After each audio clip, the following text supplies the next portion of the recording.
Allí en la carta a los Colosenses nos dice que el Señor nos trasladó de la potestad de las tinieblas al reino de su amado Hijo. De la potestad o del poder de las tinieblas, trasladados al reino de su amado Hijo. Y quien ha sido trasladado al reino de su amado Hijo puede disfrutar de esta libertad espiritual. Cuando vemos en las Escrituras y vamos al comienzo allí en el Edén, nos dice la palabra de Dios que el pecado entró en el mundo por un hombre y por el pecado la muerte. Así la muerte pasó a todos los hombres por cuanto todos pecaron. Y el pecado constituye al hombre en un esclavo. El que practica el pecado, esclavo es del pecado. Es un esclavo. Ahora el Señor nos está llamando a la libertad. Nos está llamando para ser libres. Ahora, ¿qué significa mi libertad? Mi libertad como creyentes, como creyente. Allí en Romanos capítulo 14, verso 22, dice, ¿tienes tú fe? Tenla para contigo delante de Dios. Bienaventurado el que no se condena a sí mismo en lo que aprueba. Bienaventurado el que no se condena a sí mismo en lo que aprueba. Así que podemos discernir por esto que el Señor nos da la libertad. ¿Cuánta libertad tengo? Pues toda. Somos libres totalmente. Así nos dice la palabra del Señor. Porque el Señor nos trajo hacia la libertad.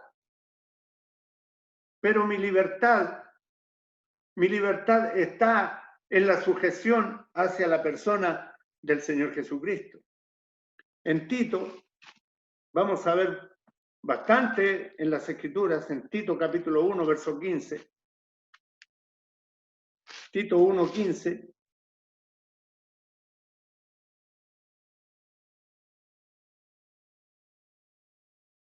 Dice, todas las cosas son puras para los puros, mas para los corrompidos e incrédulos nada les es puro, pues hasta su mente y su conciencia están corrompidas. Cuando el Señor nos trae a la libertad, nos trae y nos pone de su espíritu en nosotros. Fuimos hechos nueva criatura, tenemos la mente de Cristo, tenemos el Espíritu de Dios en nuestros corazones. Así que la Escritura nos está diciendo que tenemos otra mente, tenemos otra manera de pensar, fuimos renovados en el espíritu de nuestra mente, fuimos llamados a la libertad. Y quiero exponer estas cosas antes de entrar a lo que es medular en este tema. ¿Hasta dónde me puedo mover yo? Primero, debemos definir lo que somos delante del Señor. Fuimos hechos nuevas criaturas en Cristo Jesús.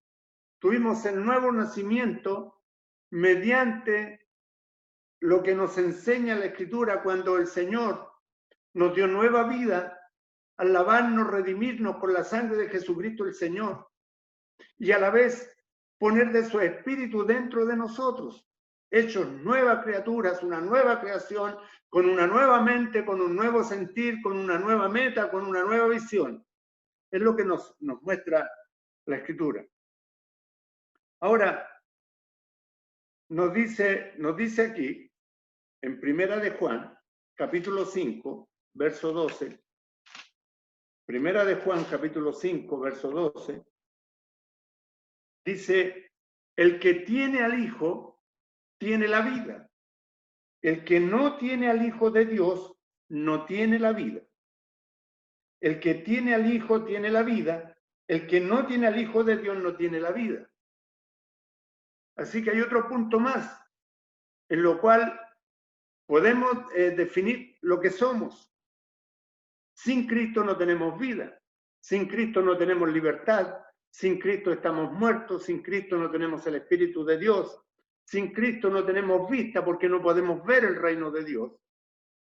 Ahora en Cristo todo cambia. En Cristo es una nueva posición. Estamos sentados en los lugares celestiales en Cristo. Nuevas criaturas. Cuando nos dice también allí en la carta a los romanos que estamos, perdón, en Gálatas 2:20, que estamos crucificados juntamente con Cristo, el viejo hombre crucificado, la naturaleza pecaminosa crucificada, el mundo crucificado. Entonces ahora nos movemos de una manera diferente. Ya no estamos sujetos a ninguna ley. No estamos sujetos a ninguna ley. Nos dice el capítulo 8 de Romanos, versos 1 y 2. Romanos capítulo 8, versos 1 y 2. Dice así. Ahora pues, ninguna condenación hay para los que están en Cristo Jesús, los que no andan conforme a la carne, sino conforme al Espíritu. Porque la ley del Espíritu de vida en Cristo Jesús me ha librado de la ley del pecado y de la muerte. La ley del Espíritu de vida en Cristo Jesús. ¿Qué es lo que significa la ley del Espíritu de vida? El Espíritu de vida tiene una naturaleza. Tiene una naturaleza. Y esa naturaleza es ley.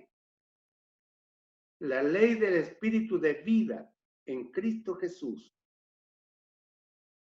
me ha librado de la ley del pecado y de la muerte. Nos ha librado de la ley del pecado y de la muerte. Ahora, no estamos sujetos a ninguna ley, sino que estamos sujetos a la ley de Cristo, a la ley del Espíritu de vida. Y en la carta a los Romanos, en el capítulo 8, y me atrevo a decir, ortodoxa en el principio, de que coloca al hombre o es o no es. No le da una alternativa.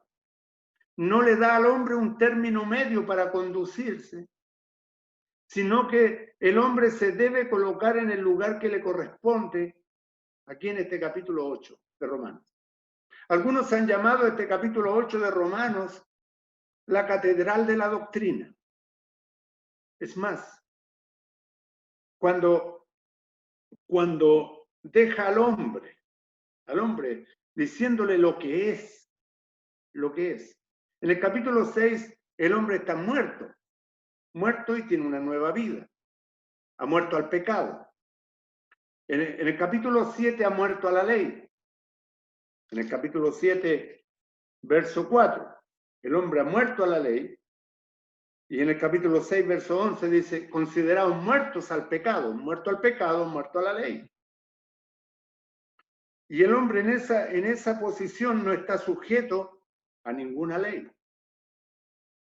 Gálatas 3, 24 y 25. Gálatas 3, 24 y 25 dice así. De manera que la ley ha sido nuestro ayo para llevarnos a Cristo. La ley ha sido nuestro ayo para llevarnos a Cristo. ¿Qué es lo que es un ayo?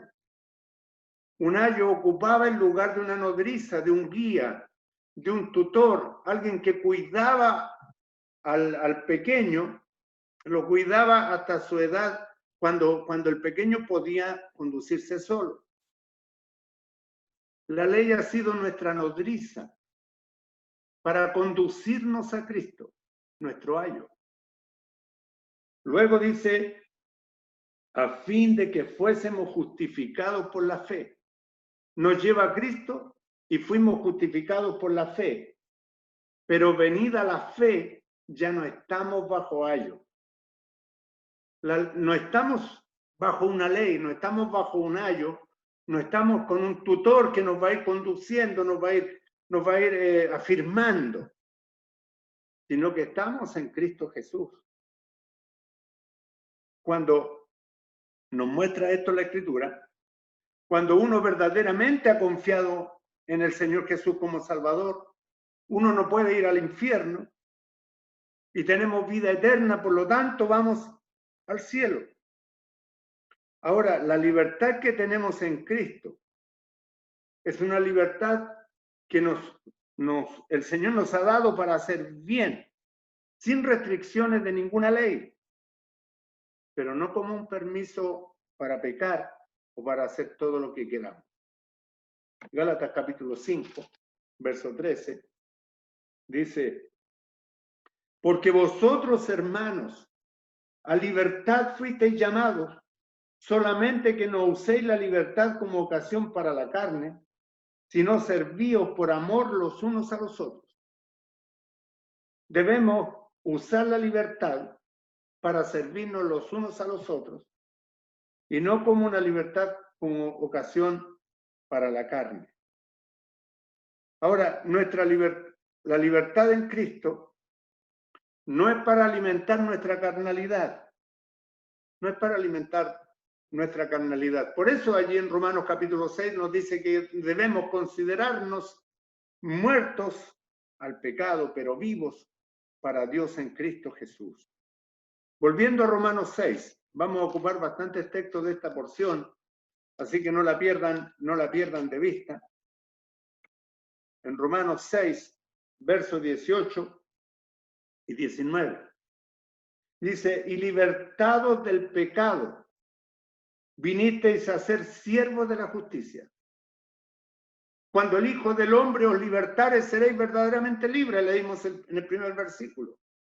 Y ahora, libertados del pecado, vinimos a ser siervos de la justicia. Y el apóstol dice: hablo como humano por vuestra humana debilidad, que así como para iniquidad presentasteis vuestros miembros para servir a la inmundicia y a la iniquidad, así ahora para santificación presentad vuestros miembros para servir a la justicia. Libertad para servir al Señor, libertad para sujetarnos al Señor. Ahora, ¿cómo afecta mi vida el mal uso de mi libertad? Tenemos toda la libertad. Tenemos toda la libertad. Porque si alguien le pregunta a usted, ¿hasta dónde va a llegar su libertad? Bueno, podemos vivir en la libertad que el Señor nos ha dado. Pero no un libertinaje. Podemos vivir en la libertad que el Señor nos ha otorgado. Tenemos libertad para tomar nuestras propias decisiones. Pero si decidimos pecar, debemos estar conscientes de que hay consecuencias del pecado. Hay consecuencias cuando pecamos. Cuando allí en la carta a los Corintios nos dice: todo me es lícito, pero no todo me conviene.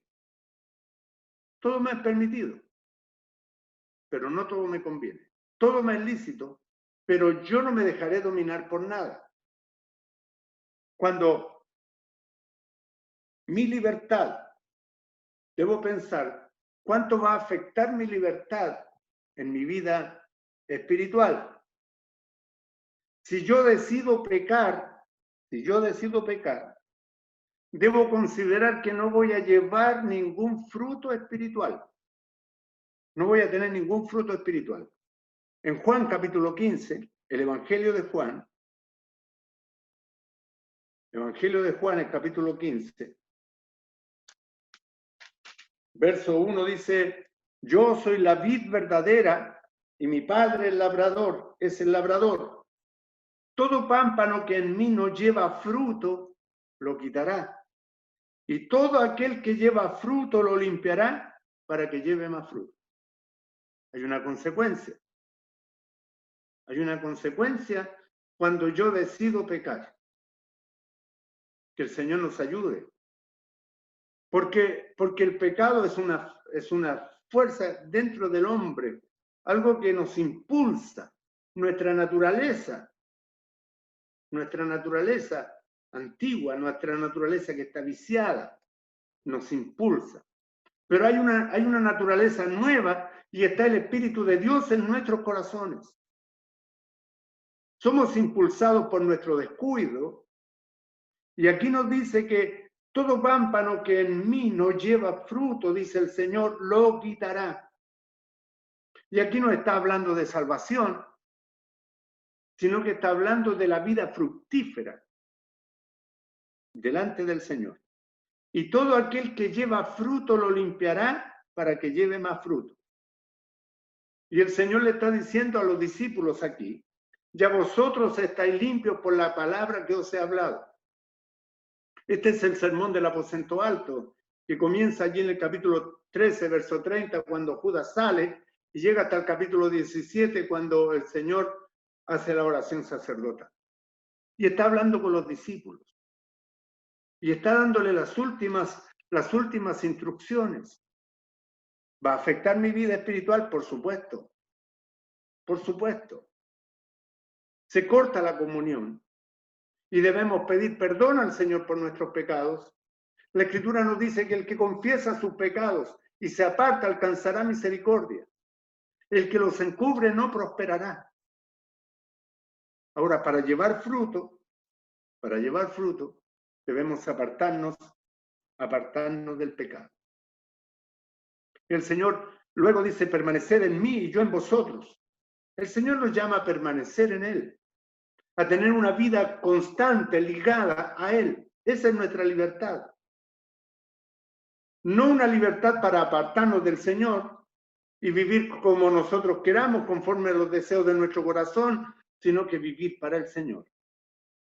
Ahora, ya que usted y yo somos hijos de Dios, y si nos alejamos, el Señor nos disciplinará o castigará como hijos de Dios. Hebreos capítulo 12, después de Tito, Hebreos 12, versos 5 al 11, dice así. Y habéis ya olvidado la exhortación de que como a hijos se os dirige diciendo, Hijo mío, no menosprecies la disciplina del Señor, ni desmayes cuando eres reprendido por Él, porque el Señor al que ama disciplina y azota a todo el que recibe por hijo. Si soportáis la disciplina, Dios os trata como a hijos, porque ¿qué hijo es aquel a quien el Padre no disciplina? Pero si se os deja sin disciplina de la cual todos han sido participantes, entonces sois bastardos y no hijos. Es fuerte la palabra del Señor. Es fuerte la exhortación. Pero el Señor quiere que nosotros seamos corregidos. Y ese es el propósito del mensaje. Que la iglesia sea edificada, que sea exhortada y que sea consolada. Y si el Señor está exhortando nuestros corazones, debemos ser corregidos para poder ser edificados. Y el Señor dará consuelo también al corazón atribulado. Ahora vendrá disciplina y somos hijos. Ahora también la tercera consecuencia es que cosecharemos lo que sembramos. En Gálatas capítulo 6,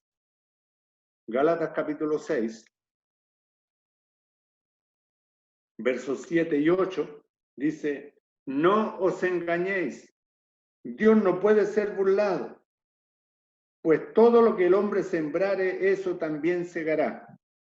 Porque el que siembra para su carne, de la carne segará corrupción, mas el que siembra para el Espíritu, del Espíritu segará vida eterna.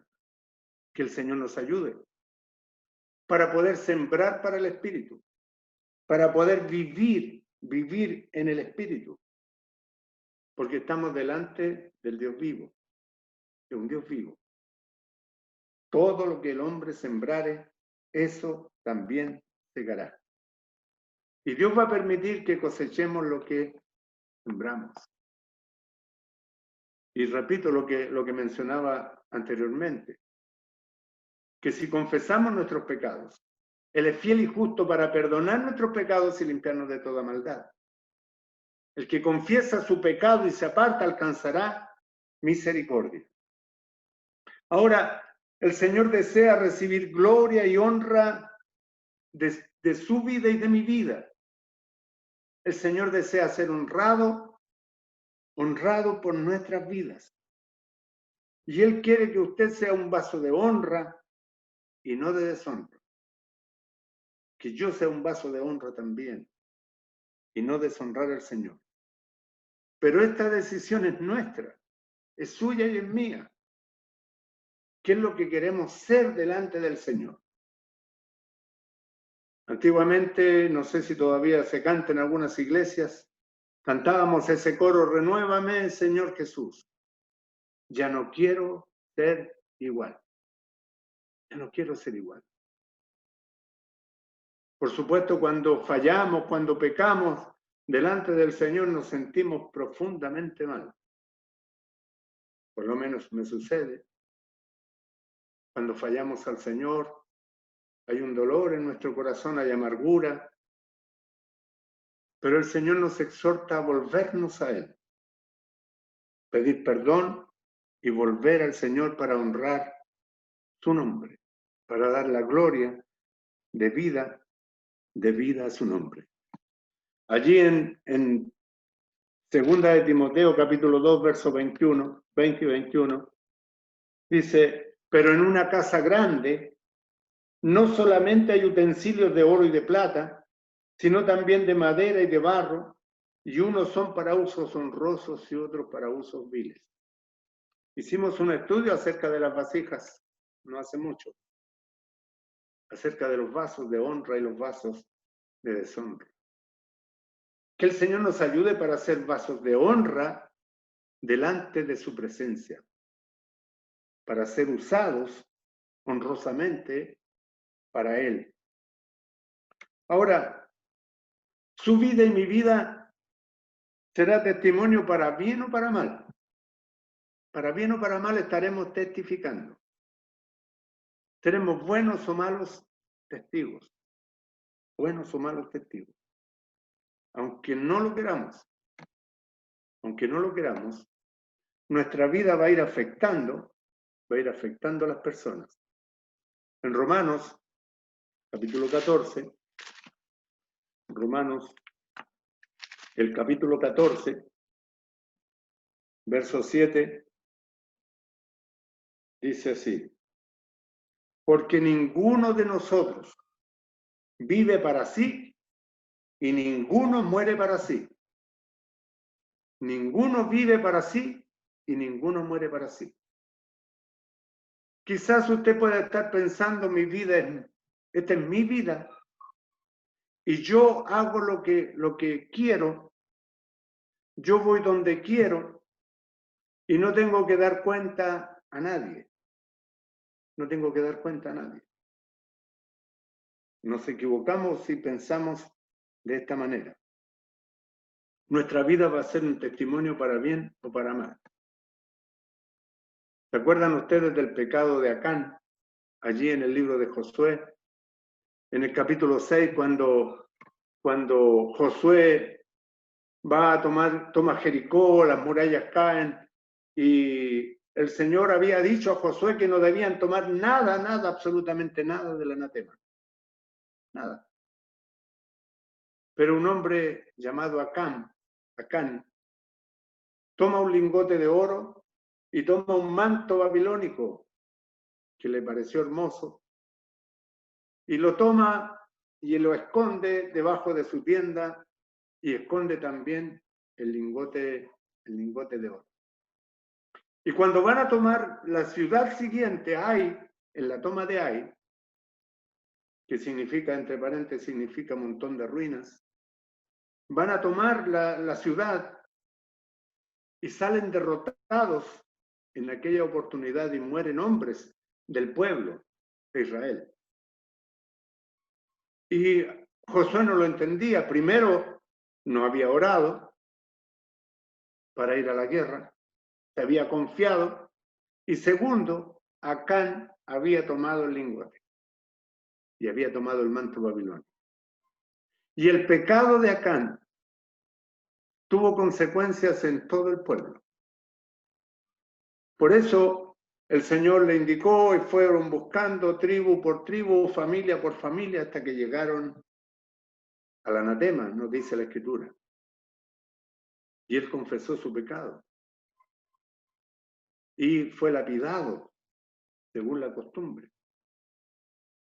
Ahora, lo que nosotros hacemos va a afectar a los demás. Ahora, usted debe hacer todo lo que pueda para evitar que alguien débil tropiece en su fe en Cristo. Debemos hacer todo lo que podamos para evitar tropiezos, hacer tropezar al hermano.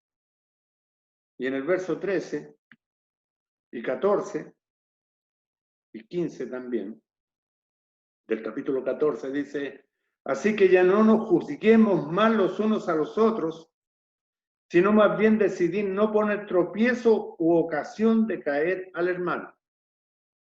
Yo sé y confío en el Señor Jesús que nada es inmundo en sí mismo, mas para el que piensa que algo es inmundo, para él lo es. Pero si por causa de la comida tu hermano es contristado, ya no andas conforme al amor. No hagas que por la comida tuya se pierda aquel por quien Cristo murió. Y repito, no se trata aquí de salvación, más bien se trata del servicio de lo que pueda contribuir el hermano en la asamblea, de lo que pueda hacer el hermano en la obra. Se puede perder en cuanto a los galardones que pueda recibir o en su vida espiritual. Ahora, lo que hacemos va a afectar, porque la Escritura nos dice que es un cristiano débil. Y en Primera de Corintios, capítulo 8, verso 9,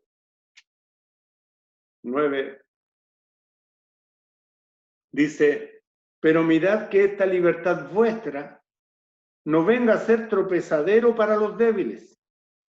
Porque si alguno te ve a ti que tienes conocimiento, sentado a la mesa en lugar de ídolos, la conciencia de aquel que es débil no será estimulada a comer de lo sacrificado a los ídolos. Y por el conocimiento tuyo se perderá el hermano débil, porque en Cristo murió. Se trata de que los que sacrificaban a los ídolos, vendían todo lo que quedaba, lo vendían a la carnicería de la ciudad. Y allí compraban todos. Y cocinaban también de lo que era sacrificado a los ídolos. Pero nos dice la Escritura que cuando había un hermano y veía a otro hermano de la asamblea, de la iglesia, comiendo de lo sacrificado a los ídolos en el lugar de los ídolos, claro, porque para él no estaba mal, no le afectaba su conciencia, como dice la carta a los Romanos en el capítulo 14, pero era afectado el hermano débil. Y por el hermano débil era que debía abstenerse de comer eso sacrificado a los ídolos, por la conciencia débil. Así que en lo que yo pueda, no debo hacer tropezar a mi hermano débil. Mi libertad termina donde comienza la libertad del otro, donde pueda yo afectar a otro con lo que yo hago. Quizás alguien pueda decir, bueno, voy a ir y compro alcohol, y resulta que el hermano es afectado, por lo que está haciendo ese otro hermano. Somos afectados por la conducta de los otros. A lo mejor nos ha sucedido también. Hay lugares donde no es problema que puedan tener un vaso de vino en la mesa, pero resulta si se viene saliendo del alcohol un hermano que ha sido alcohólico toda su vida, puede ser afectado. Y por la conciencia de él es que se debe abstener aquel otro. De eso, más o menos, por allí va la cosa, en la libertad que debemos conducirnos. Ahora, siempre debemos evitar todo aquello que parece bueno, pero que es malo. El capítulo 14 de Romanos, volviendo atrás nuevamente, Romanos 14,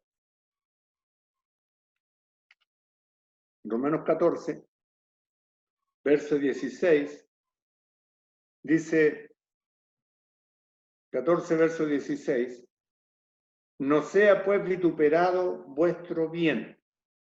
Cristo es nuestro bien. Cristo es nuestro bien. Y debemos leer en el contexto que leíamos.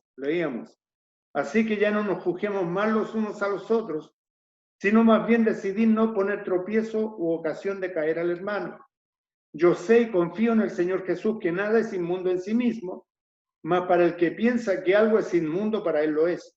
Pero si por causa de la comida tu hermano es contristado, ya no andas conforme al amor, no hagas que por la comida tuya se pierda aquel por quien Cristo murió.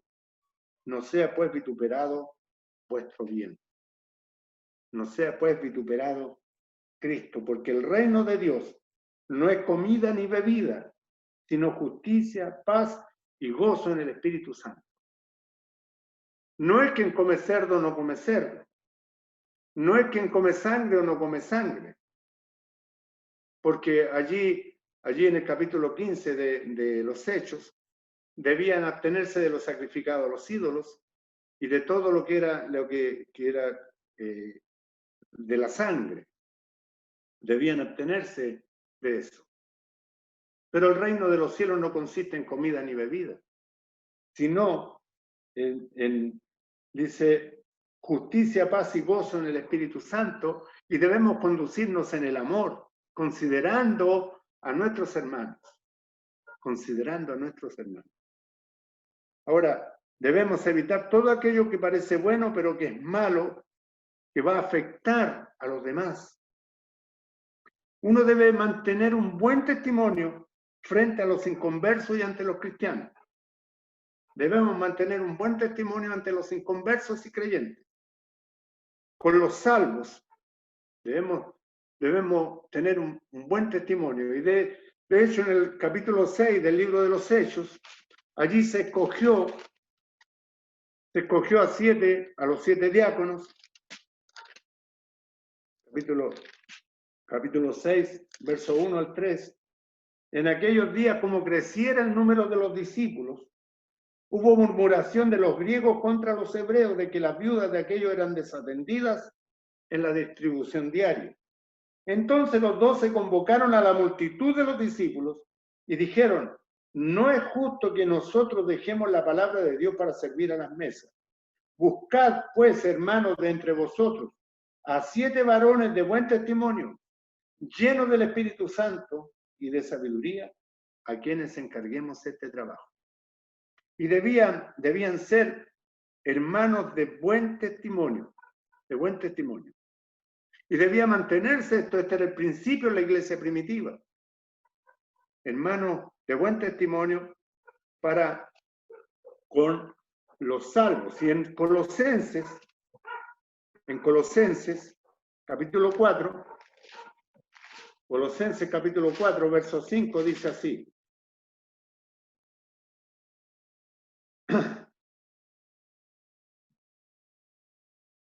Colosenses 4, 5. Hay 2 textos, voy a leer también primera de Timoteo 3, 7 después. Dice, no en pasión de concupiscencia como los gentiles que conocen a Dios.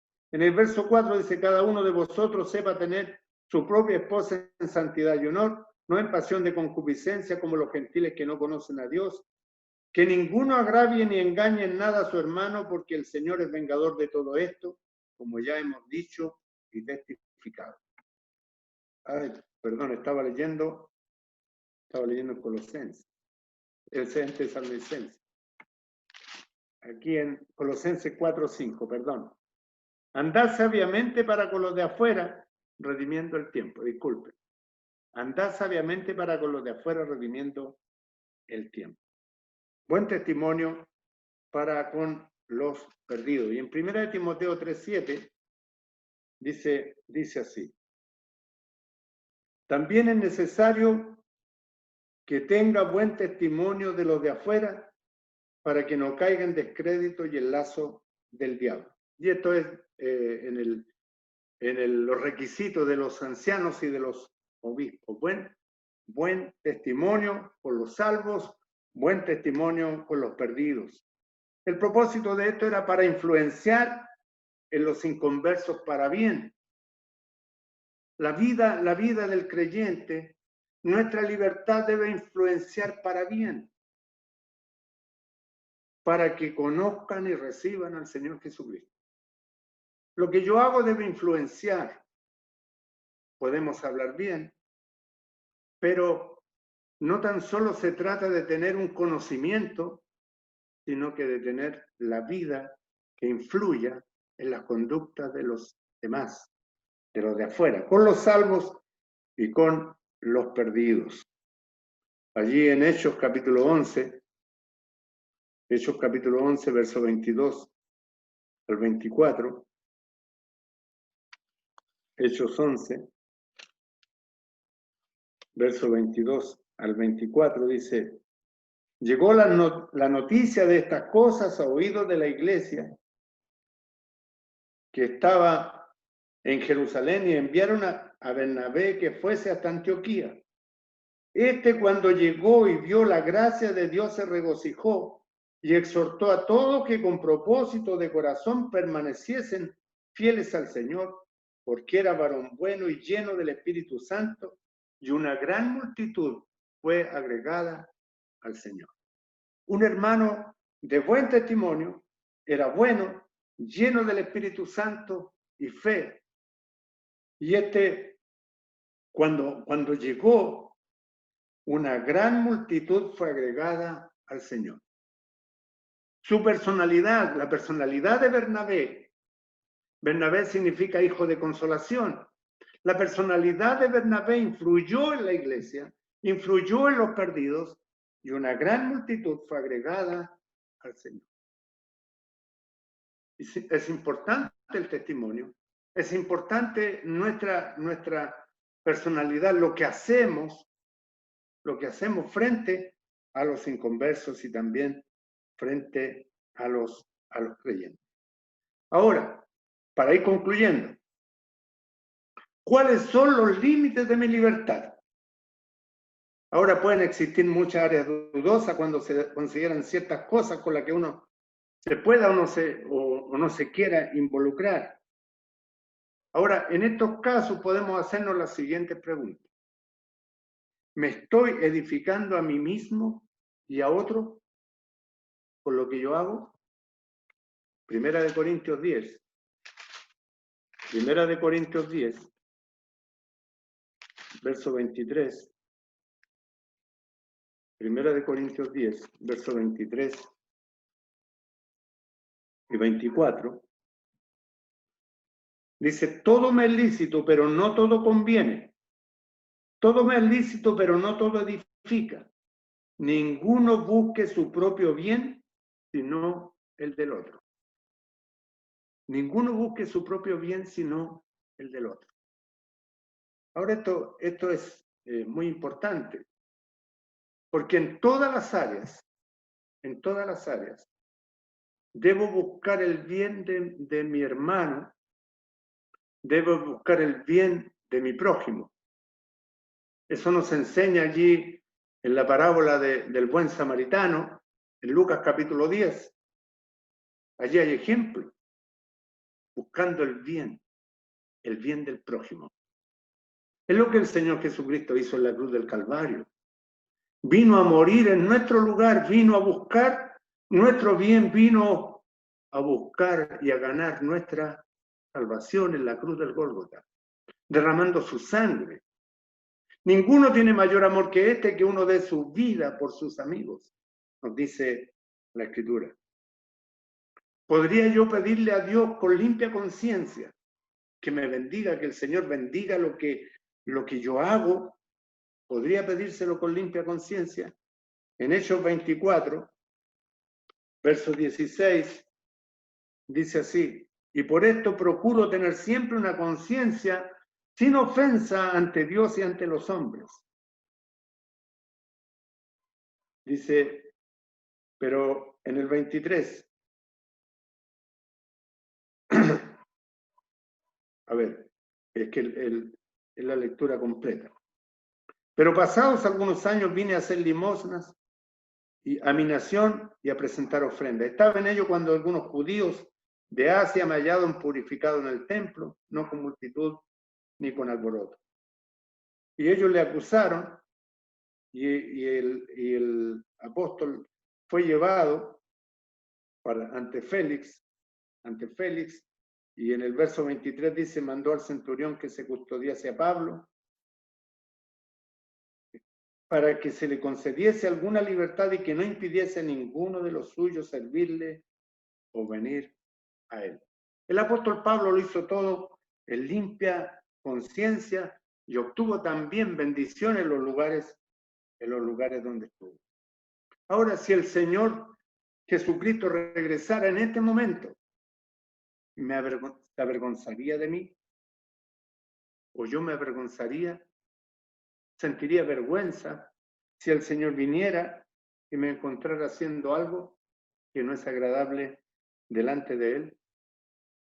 ¿Haría tropezar yo a mi hermano con mi conducta, como dice allí el capítulo 14, versos 13 al 15 de Romanos, cuando estoy haciendo algo que la conciencia de mi hermano puede ser afectada? Lo que yo hago provocaría que algún inconverso rechace al Señor Jesucristo como su Salvador. Mi libertad va a afectar a mi hermano, va a afectar a mi vecino, va a afectar a los inconversos. La vida no nos pertenece ya. Tenemos el Espíritu de Dios en nuestros corazones. ¿Me condenaría mi conciencia al hacer algo perverso? Ahora, pregunta que yo puedo hacerme también. ¿Cómo puedo yo alcanzar un balance entre mis libertades y las necesidades de otras personas? ¿Puedo balancear esto? Ahora, el Espíritu Santo me ha llenado, el Espíritu Santo ha venido a ser morada en mi vida. Y el Señor nos llamó a la libertad. Nos llamó para ser libres, pero para vivir libres, sujetos a Él. Esa es la verdadera libertad. Cuando el hombre fue tentado allí en el huerto del Edén, le dice a la mujer, ¿con qué Dios os ha dicho? No comáis de todo árbol del huerto. En un sentido le está diciendo, ustedes no tienen libertad. No tienen libertad, ustedes no son libres. Pero yo les puedo decir cómo pueden ser libres. Y ese es el engaño del enemigo. El Señor a libertad nos ha llamado, pero para una libertad para estar sujetos a su persona, sujetos al Espíritu Santo de Dios. Que el Señor nos ayude para poder vivir de esta manera. Tenemos luchas, por supuesto. La Escritura nos dice que no tenemos lucha contra sangre y carne, sino contra huestes espirituales de maldad en las regiones celestes. Pero el Señor nos ha dado su Espíritu, nos ha dado su palabra, y nos ha dado la herramienta de la oración para ir a su presencia, para que el Señor nos dé la fuerza. Allí Pedro dice, fortaleceos en el Señor y en el poder de su fuerza.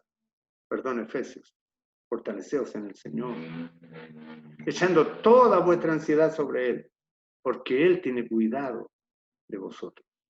Que el Señor bendiga su palabra en esta noche, nos ayude para poder agradarle a Él, para poder vivir para Él. Y le vamos a pedir a Cristóbal que nos dirija en oración para concluir, el hermano Cristóbal de la O, que está conectado desde allá de la quebrada, de allá de Ulmué. Muy bien, hermanos, oremos. Ya, oremos. Padre Celestial, en el nombre de nuestro Salvador, el Señor Jesús, llegamos a tu presencia, Padre, para darte las gracias, Señor, por tu palabra. Darte las gracias primeramente por la salvación que tú nos has dado, que realmente es algo que destaca dentro de todas las cosas que nosotros hemos sabido, Señor. Destaca entre todas las cosas que nosotros hemos conocido aquí en esta tierra, porque supera al tener dinero, supera al tener el hecho de tener títulos universitarios, supera cualquier otra cosa, Padre, el hecho de ser salvos, de sabernos que estamos dentro de tu amor por la persona del Señor Jesús. Te agradecemos por la